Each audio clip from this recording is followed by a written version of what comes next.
This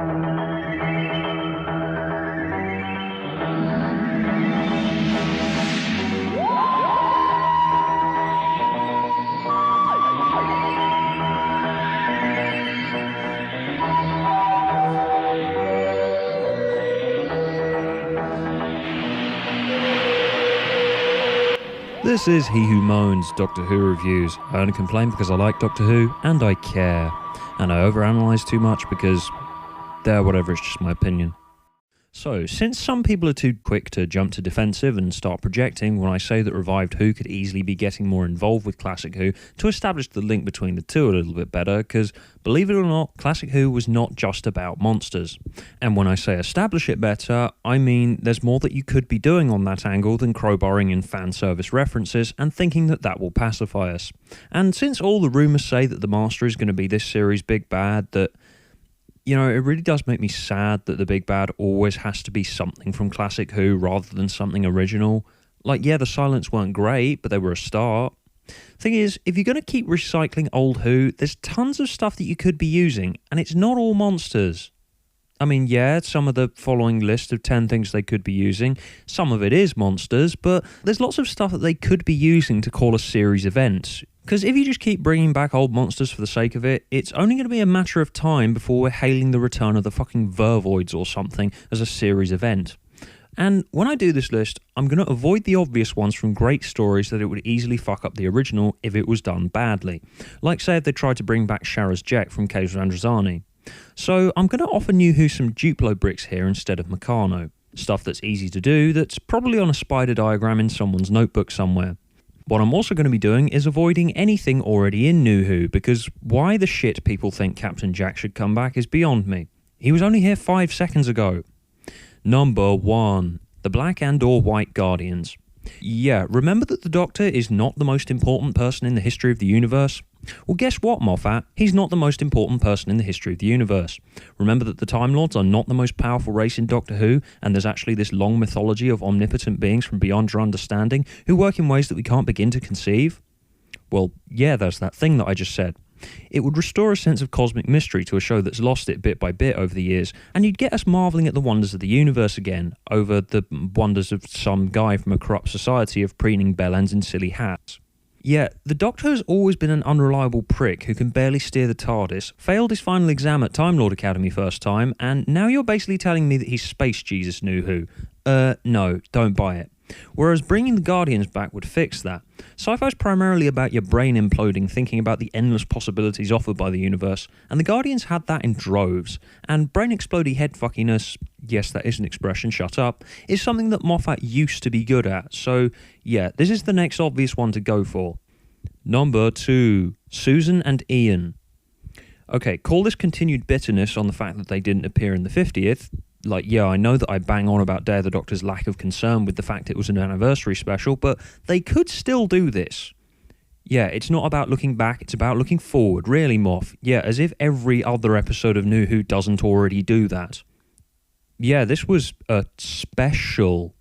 Like, here, you started with the old intro sequence and old Coal Hill School, and guess what you have? 2 cast members from the first ever episode broadcast 50 years ago today who have proven recently that they can still act and can still portray the characters they were portraying 50 years ago.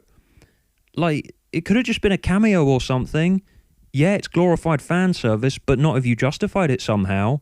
And it would have made more sense than just writing I Chesterton on screen. Like, yeah, Moff, I did not go fuck yeah at that. That's just writing some words on a screen. Number 3. Romana. Guess what? You have a universe populated by characters who can change their faces. Guess what? One of your past companions was a Time Lady, and she was awesome. Guess what? Lala Ward is still very active in Doctor Who media, and is still very good.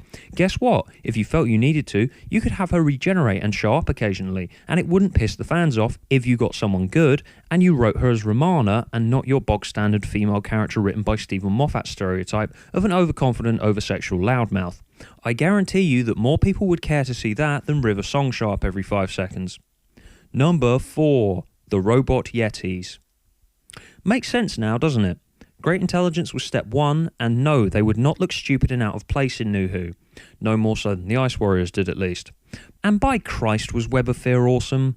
And by Christ, did they look adorable in The Abominable Snowmen? Okay, yes, I know the soundtrack is great and atmospheric and stuff, and that's how it's meant to be, but just look how cuddly they are. Okay, my arguments about how stuff should be brought back because of the "oh, it looks so cute" factor, yeah, it's flawed, I know. That's why I'm not arguing that the Zarbi should be brought back, as awesome as that would be, in my opinion. And if the Abominable Snowman was found, it would probably melt the internet's face off, making lol Yeti memes. But yeah, if they were brought back and made more a subject for horror in 21st Century Who, that'd be a great idea and fit really well with the publicity that they've had recently. But just look at how cute they are. Number 5. Ace. This is not just because I'm a huge 7th Doctor fan, though yes, it's a big part of that.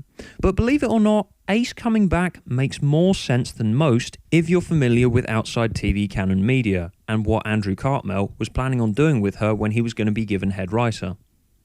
Given head writer. God, think about stuff before you say it, Stuart. The only real expansion on his plan is seen in the rather lackluster webcast Death Comes to Time, where she's seen on Gallifrey at Time Lord Academy.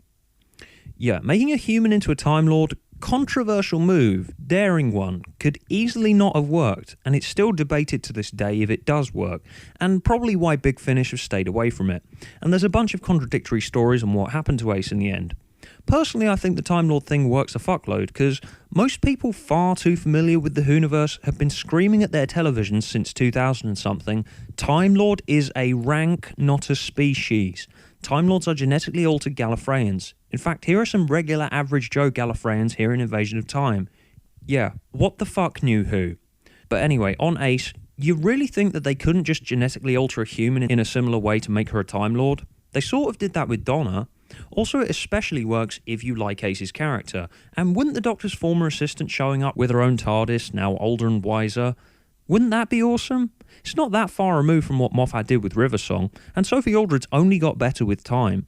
Hell, I'd go as far as to say, as much as I was a fan before, she's improved way more on Big Finish than any of her peers, and is definitely the one that I'd say if any of the Big Finish regulars ever make the leap to New Who, however briefly, Ace is the one to do. Number 6. Mondas. I've made it clear that I'm a huge Cyberman fan, and guess what, Moffat? Taking the stupid logo off the chest doesn't undo what New Who's done with the Cybermen. They were a joke for decades before Rise of the Cybermen, so I can't bring myself to muster up that much hate for the alternate universe ones. But the thing that boggles the minds of people like me is why they felt they needed to do the alternate universe stuff in the first place, because the origins of the Cybermen and how they work is just fascinating, and Big Finish do a great job with them. Why can't you? In New Who, they've pretty much just become extras as far as villains go, showing up when Moffat can't think of anyone else to use. I'm not just saying go and remake Spare Parts on TV, as awesome as that would be, just contrive a reason for the Doctor to visit Mondas in its death throes or something, or hell, how about he visits Telos in the midst of Cybermen colonisation? It wouldn't be original, but neither was Nightmare in Silver, or any of the other weak attempts at Cybermen in New Who, like... You know, it just makes me angry that Closing Time is actually officially canon and Spare Parts is possibly not canon. But yeah, it would probably be good, and it's not a whole lot to ask for, as I seriously don't know why you feel the need to make episodes starring James Corden in a series of domestic settings every once in a while. Number 7. The Valeyard. Yeah, while I see the perspective of if it was shit it doesn't count and we can just contradict it, we do have the question of the Valeyard getting erased from the timeline after watching Time of the Doctor, and they seemingly did that because Moffat wanted to be the one to answer how do we get past the 13 lives issue. Trial of a Time Lord was, yes, pretty poor, 1,000% better than Time of the Doctor, but yeah, it was pretty poor. It had its moments though, and the idea of an evil future incarnation of the Doctor was one of them. Of course, most people probably wouldn't have a clue what the fuck it was going on about if they did the Valeyard, is what you'd be thinking if you were dropped on your head as a baby. It would be simple to have the Valeyard in it. It's really not too late to do something on this end, and it's one of the few things I really liked about Trial of the Time Lord. Number 8. The Special Weapons Dalek. Look how cool this is. Like, the Special Weapons Dalek is one of the most iconic images of a Dalek, and yet people forget it was only on screen for about 3 minutes of runtime, which is better than half a second in which it does nothing. Wow, all that hype about, guess what guys, we dug a bunch of old Dalek models out of storage. For them to be there for like just the blink of an eye, and instead the episode focuses on Amy and Rory's breakup and an obvious plot twist that was obvious. Just get the Daleks to use one that looks like this for whatever reason. Yeah, I know it's completely superfluous fan service, which is contrary to this list, but I don't care. Stare at this picture for 5 seconds and try telling me it's not fucking cool. Yeah, didn't think so. Number 9, Omega.